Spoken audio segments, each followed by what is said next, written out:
Hello மக்களே, நம்ம இந்த வீடியோவில் குரூப் 1 எக்ஸாமோட குவாலிஃபிகேஷன் பற்றி சிலருக்கு ஒரு டவுட் இருக்குது. அந்த டவுட்டு பற்றியும் குரூப் 4 எக்ஸாமோட அடுத்த பாட்டுக்கான சிலபஸ், அதாவது அந்த ஸ்டடி மெட்டீரியல் பற்றி, அடுத்த டெஸ்ட்டுக்கான ஸ்டடி மெட்டீரியல் பற்றி தான் இந்த வீடியோவில் பார்க்க போகிறோம். ஃபர்ஸ்ட் அந்த குரூப் 1ஓட குவாலிஃபிகேஷன் பற்றி பார்த்துருவோம். நேற்றையே அந்த குரூப் 1ஓட நோட்டிஃபிகேஷன் சொல்கிறப்ப அதோட குவாலிஃபிகேஷன் பற்றி சொல்லியிருப்பேன்.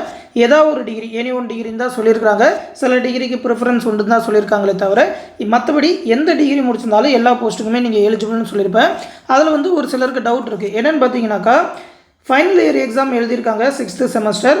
மேபி அந்த ஏப்ரல் மந்த்துக்குள்ளே எக்ஸாம் முடிஞ்சிடும், நான் அப்ளை பண்ணலாமா, எலிஜிபிளா அப்படின்னு சொல்லி நேற்று கமெண்ட்ஸில் டவுட்டு கேட்டிருந்தாங்க. நான் அப்ளை பண்ணலாம் அப்படின்னு சொல்லி ரிப்ளை பண்ணியிருந்தேன். அந்த ரிப்ளையில் பார்த்தீங்கன்னா நிறைய பேர் இல்லை அப்ளை பண்ண முடியாது அப்படின்ற மாதிரிலாம் சொல்லிட்டு இருக்காங்க. அப்படி கிடையாது, ஃபைனல் இயர் ஸ்டூடெண்ட்ஸும் அப்ளை பண்ணலாம்.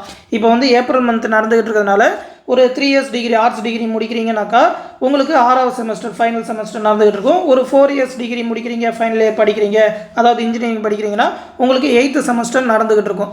அதனால் இந்த எக்ஸாமில் நீங்கள் பாஸ் பண்ணிட்டீங்கன்னாக்கா குரூப் 1 எக்ஸாமுக்கு எலிஜிபிள் தான். ஆனால் இந்த எக்ஸாம் எழுதிக்கிட்டு இருக்கிறப்ப அப்ளை பண்ணலாம். அவங்களே ஒரு ரூல் சொல்லியிருக்கிறாங்க. The candidate who have written the final year degree examination may also apply for the preliminary examination subject to the condition that they should produce the proof of having passed the degree examination while uploading the document for mains examination அப்படின்னு சொல்லியிருக்காங்க. failing which they will not be admitted to the mains examination. அதாவது தமிழில் என்ன சொல்லியிருக்காங்கன்னா, இறுதி ஆண்டு பட்டப்படிப்பு தேர்வு எழுதிய தேர்வர்கள் முதன்மை தேர்வுக்கான ஆவணங்களை பதிவேற்றம் செய்யும் போது பட்டப்படிப்பு தேர்வில் தேர்ச்சி பெற்றதற்கான சான்றிதழை சமர்ப்பிக்க வேண்டும் என்ற நிபந்தனைக்கு உட்பட்டு முதல்நிலை தேர்வுக்கு விண்ணப்பிக்கலாம். அவ்வாறு சமர்ப்பிக்க தவறினால் அவர்கள் முதன்மை தேர்வுக்கு அனுமதிக்கப்பட மாட்டார்கள்னு சொல்லியிருக்காங்க. ஓகேவா? அதாவது நீங்கள் ஃபைனல் இயர் எக்ஸாம் இப்போ எழுதிருக்கீங்க, ரிசல்ட்டுக்காக வெயிட் பண்ணுறீங்கன்னாக்கா நீங்களும் அப்ளை பண்ணலாம். ஏப்ரல் மந்த்துக்குள்ளே வேறு முடிஞ்சிடும்னு சொல்கிறாங்க. ஏப்ரல் 30ஆம் தேதி வரைக்குமே இந்த நோட்டிஃபிகேஷனுக்கு அப்ளை பண்ணலாம். அப்படி பார்த்தீங்கன்னா அதுக்கு முன்னாடி நீங்கள் எக்ஸாம் எழுதுறீங்கன்னாக்கா பாஸ் பண்ணலனாலும் ப்ரிலிம்ஸ் எக்ஸாமுக்கு இப்போதைக்கு உங்களை அலோவ் பண்ணுவாங்க. ப்ரிலிம்ஸ் எக்ஸாம் முடிஞ்சதுக்கப்புறம் மெயின்ஸ் எக்ஸாம் நடக்கிறதுக்கு உங்கள்கிட்ட 200 ஃபீஸ் கட்ட சொல்லுவாங்க. அந்த நேரத்தில் டாக்குமெண்ட்டும் அப்லோட் பண்ண சொல்லுவாங்க.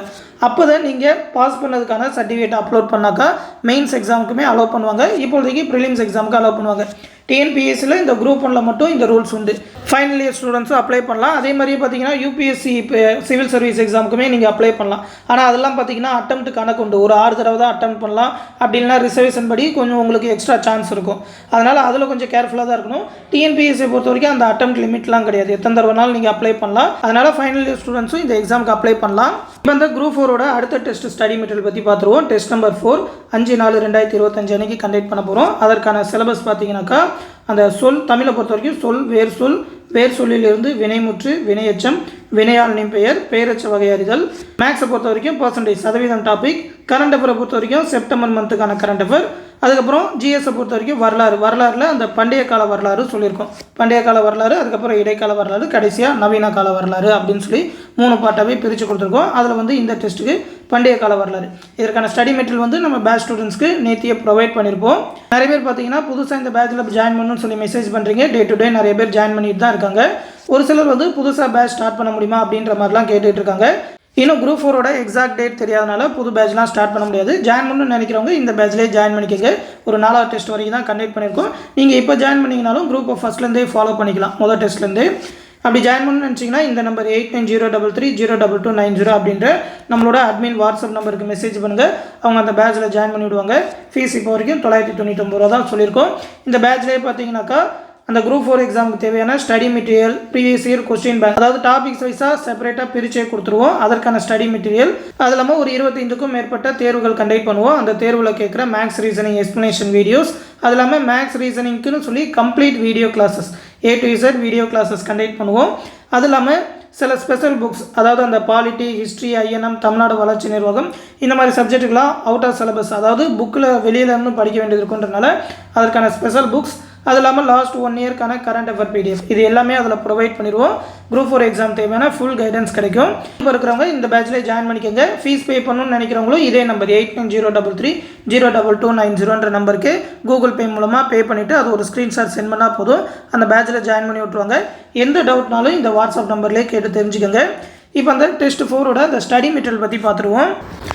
இதில் வந்து தமிழ் சிலபஸை பொறுத்த வரைக்கும் பார்த்தீங்கன்னா அந்த சொல் இலக்கணம் படிக்கணும்.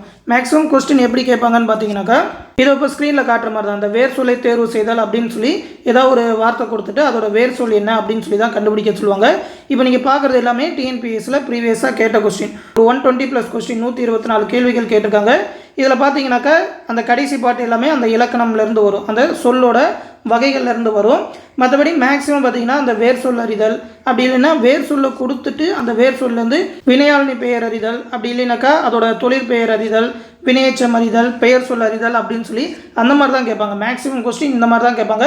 சிலபஸ்லேயே அதை தான் மெயினாக மென்ஷன் பண்ணியிருக்காங்க. அந்த வேர் சொல்லிலிருந்து அந்த மற்ற சொல்கள் எல்லாமே எப்படி கண்டுபிடிக்கிறது அப்படின்னு சொல்லி தான் மேக்ஸிமம் கொஸ்டின் இருக்கும். நீங்கள் அந்த சொல் இலக்கணம் எல்லாமே ஃபுல்லாக படிச்சிட்டிங்கன்னா தான் அதை பற்றி அண்டர்ஸ்டாண்ட் பண்ண முடியும். அந்த பெயர் சொல், வினை சொல், இடை சொல், உரி சொல்னு பெயர் சொல் நிறையா பிரியும், வினை சொல் நிறையா பிரியும், அதில் வினைமுற்று எச்சம் அப்படின்னு சொல்லி நிறையா பெயர் எச்சம் வினை எச்சம்லாம் பிரிஞ்சுட்டு போகும். அது எல்லாமே என்னென்ன அப்படின்னு சொல்லி அதோட டெஃபினேஷன் படிச்சுட்டு அதுக்கப்புறம் இந்த ப்ரீவியஸ் இயர் கொஸ்டின் வச்சு ப்ராக்டிஸ் பண்ணிட்டீங்கன்னாக்கா கம்ப்ளீட்டாக இந்த பாட்டில் ரெடி ஆகிடலாம். அதுதான் கரெக்டான ப்ரொசீஜரும் கூட. இப்படி தான் படிக்கணும். அந்த மாதிரி படிச்சிட்டாலே இந்த பாட்டு ஃபுல்லாகவே ரெடி ஆகிடலாம். எத்தனை கொஸ்டின் கேட்டாலும் ஆன்சர் பண்ணலாம். மேக்ஸிமம் ஒரு 3 to 4 கொஸ்டின் இந்த டாப்பிக்லேருந்து மட்டுமே வரும். அடுத்து மேக்ஸை பொறுத்த வரைக்கும் அந்த பர்சன்டேஜ் சதவீதம் டாபிக், அதற்கான வீடியோ கிளாஸஸ், அதோட previous year question answer explanation எல்லாமே வீடியோவே குரூப்பில் கொடுத்துருப்போம். அடுத்து பார்த்திங்கன்னா கரண்ட் அஃபரை பொறுத்த வரைக்கும் இந்த டெஸ்ட்டுக்கு செப்டம்பர் மாதத்துக்கான கரண்ட் அஃபர், இந்த செப்டம்பர் மாதத்தோட கரண்ட் அஃபரும் இந்த டாபிக் வைஸாக அந்த 12 டாப்பிக்காக பிரிச்சே கொடுத்துருப்போம். ஒரு 50 பேஜஸ் லெவலுக்கு தான் வரும். டெய்லி ஒரு 10 பேஜஸ், ஒரு 52 பக்கம் வருது. டெய்லி ஒரு 10 பக்கம் படிச்சிங்கனாலே இந்த கரண்ட் அஃபரும் கம்ப்ளீட்டாக ரெடி ஆகிடலாம். அடுத்து ஜிஎஸை பொறுத்த வரைக்கும் அந்த பண்டைய கால வரலாறு, ஓகேவா, மொத்தம் ஒரு 9 சாப்டராக உண்டு. அந்த வரலாற்று அறிமுகத்தில் ஆரம்பித்து கடைசியாக அந்த மௌரிய பேரரசு வரைக்கும், ஓகேவா, மௌரியருக்கு பிந்தைய காலம் அது வரைக்கும் பார்த்தீங்கன்னாக்கா இந்த பண்டைய கால வரலாறுல படிக்கணும். சாளுக்கியர்கள் வரைக்குமே படிக்கணும். அது எல்லாத்தையுமே தனி பிடிஎஃபாக கிட்டத்தட்ட பார்த்தீங்கன்னா ஒரு 103 பேஜஸ் உண்டு. இந்த பண்டைய கால வரலாறு மட்டும் அதை மட்டும் தனியாக பிரிச்சே கொடுத்துருப்போம், ஓகேவா. அந்த குப்தர் காலத்திற்கு பிந்தைய காலம் வரைக்கும் வரும்.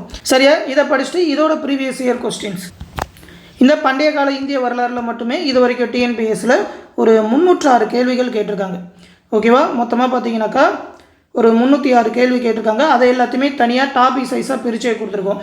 வேத காலம் தனியாக, அந்த மௌரிய பேரரசு தனியாக, குப்த பேரரசு தனியாக, அதுக்கு இடையில் நடந்த அந்த சிந்து சமவெளி நாகரிகம், கற்காலம், இதை எல்லாத்தையுமே தனியாக பிரிச்சே கொடுத்துருக்குறோம். அந்த ஹிஸ்ட்ரி பிடிஎஃபை படிச்சுட்டு இந்த ப்ரீவியஸ் இயர் கொஸ்டினை ப்ராக்டிஸ் பண்ணிங்கனாலே இந்த பார்ட் எல்லாத்துலேயுமே கம்ப்ளீட்டாக ரெடி ஆகிடலாம். இதோட பிடிஎஃப் எல்லாமே நம்மளோட பேட்சில் கொடுத்துருப்போம், டவுன்லோட் பண்ணிக்கோங்க. இது எல்லாத்தையும் தான் இந்த டெஸ்ட் நம்பர் 4க்கு படிக்கணும். ஆல்ரெடி அந்த டெஸ்ட் நம்பர் 3, 2, 1 இது எல்லாத்துக்குமான சிலபஸ் பற்றியும் ப்ரீவியஸ் வீடியோஸில் நம்ம சேனலில் கொடுத்துருப்போம். அதை எல்லாத்தையுமே பார்த்துக்கோங்க. பேட்சில் ஜாயின் பண்ணணும்னு நினைக்கிறவங்க இந்த 8903322990 நம்பருக்கு மெசேஜ் பண்ணி ஜாயின் பண்ணிக்கோங்க. தொடர்ந்து நம்ம சேனலோட அப்டேட்ஸை தெரிஞ்சுக்க மறக்காமல் நம்ம சேனலையுமே சப்ஸ்கிரைப் பண்ணி வச்சுக்கோங்க. அடுத்த வீடியோவில் சந்திப்போம். நன்றி.